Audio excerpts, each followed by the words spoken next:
అంతే. చెప్పండి అన్నయ్య, ఇటీవల ఎలక్షన్స్ జరిగినాయి. అయితే ఓవరాల్గా స్టేట్ వైడ్ ఈసారి ఏ పార్టీ గవర్నమెంట్ని ఫామ్ చేసేదానికి ఎక్కువగా అవకాశం ఉందని మీరు అనుకుంటున్నారు? మాది 32వ డివిజను. నా పేరు ప్రసాద్. ఖచ్చితంగా ఇప్పుడు ఈ జరిగిన స్టేట్ లెవెల్లో ఖచ్చితంగా ఈసారి మాత్రం చంద్రబాబు నాయుడు గారు సీఎం అవుతారని చెప్పినని కన్ఫామ్గా అనుకుంటున్నారు. ప్రజలల్లో అదే అభిప్రాయం ఉంది. ఖచ్చితంగా పోలింగ్ కూడా ఈసారి వాళ్ళు అనుకున్న టార్గెట్ కాకుండా అంతకు మించి జరిగింది. అది కూడా కాక రాత్రి 10-11 దాకా కూడా ఈ ఎలక్షన్ మూమెంట్ కూడా జరిగింది. అది జరిగిందే కాక కొంతమంది నాయకులు అంటే ఎమ్మెల్యేలు వైసీపీ వాళ్ళు సంబంధించి బ్యాలెట్ బాక్సులు కూడా పగలగొట్టి గందరగోళంగా చేశారు. ఇవన్నీ నిదర్శనం ఏంద్రా అంటే ఆడే తెలిసిపోతుంది ఎవరు సీఎం అవబోతారు ఏందేనని. ఇప్పుడు కూడా మాకు 151 సీటు వస్తుంది, లేదంటే 175 సీట్లు వస్తాయని చెప్పనని చెప్పుకుంటున్నారు. ఈసారి అట్ట కాదు. ఖచ్చితంగా ప్రజలు తీర్పు మాత్రము సరిగ్గానే ఇచ్చారు. తీర్పు జరగద్ది. ఆ తీర్మానానికి ఖచ్చితంగా ఎవరైనా కట్టుబడి ఉండాల్సిందే. ఆ కట్టుబడి ఖచ్చితంగా జరగద్దంటే ప్రజల అభిప్రాయాలలో ఉంది కాబట్టే ఈరోజు ప్రభుత్వం కూడా మారే పొజిషన్ ఖచ్చితంగా ఉందని చెప్పనని ఈరోజు మేము ఖచ్చితంగా చెప్తున్నాం. అయితే చెప్పండి అన్నయ్య, కరెంట్లీ అంటే ఇప్పుడు మనం ఇక్కడ నెల్లూరు రూరల్ ఏరియా దగ్గర ఉన్నాము. తెలుగుదేశం పార్టీ నుండి కోటంరెడ్డి శ్రీధర్ రెడ్డి గారు ఇక్కడ నుంచి పోటీ చేశారు. అయితే సార్ గెలిచేదానికి ఎంతవరకు అవకాశం ఉందంటారు? ఇన్ కేస్ గెలిస్తే ఎంత మెజార్టీ సార్కి వచ్చేదానికి అవకాశం ఉందంటారు? అన్న ఖచ్చితంగా రూరల్లో మన కోటంరెడ్డి శ్రీధర్ రెడ్డి గారు పోటీ చేయడం జరిగింది ఆదాల మీదగా. ఆయనకి ఖచ్చితంగా అభిమానం ఎక్కువ శాతం ఉంది. అభిమానులు గతంలో కూడా వర్కరు, ఈరోజు కూడా వర్కర్లే అతనికి సరిసాటిగా నిలబడి అతనికి వర్క్ కూడా చేశారు. ఖచ్చితంగా మాత్రం 20,000 నుంచి 30,000 వరకు మెజార్టీతో గెలుస్తాడని చెప్పనని అభిప్రాయపడుతున్నాం కోటంరెడ్డి శ్రీధర్ రెడ్డి గారు.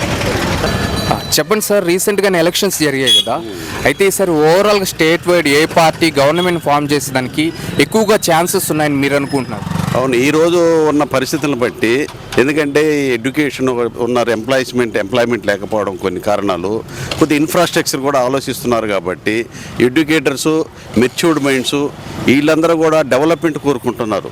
ఇప్పుడు కొన్ని వాళ్ళు సంక్షేమ పథకాలు ఇవ్వడం మంచిది, పేదవాళ్ళకి చేయాలి. బట్ దాంతోపాటు అభివృద్ధి కూడా కావాలని చాలామంది కోరుకుంటూ, ఈ మధ్య చూసాం ఎంత ఎలక్షన్ జరిగిందో, బయట నుంచి ఎంతమంది వచ్చారో దాన్ని బట్టి చూస్తే అభివృద్ధి కోసమే వచ్చినట్టుగా అనిపిస్తుంది. కాబట్టి మాకున్న సమాచారం తెలిసిన ప్రకారం చూస్తే తెలుగుదేశానికి కూటమికి అవకాశాలు ఉన్నట్టుగా కనిపిస్తూ ఉంది నెల్లూరులో మటుకు.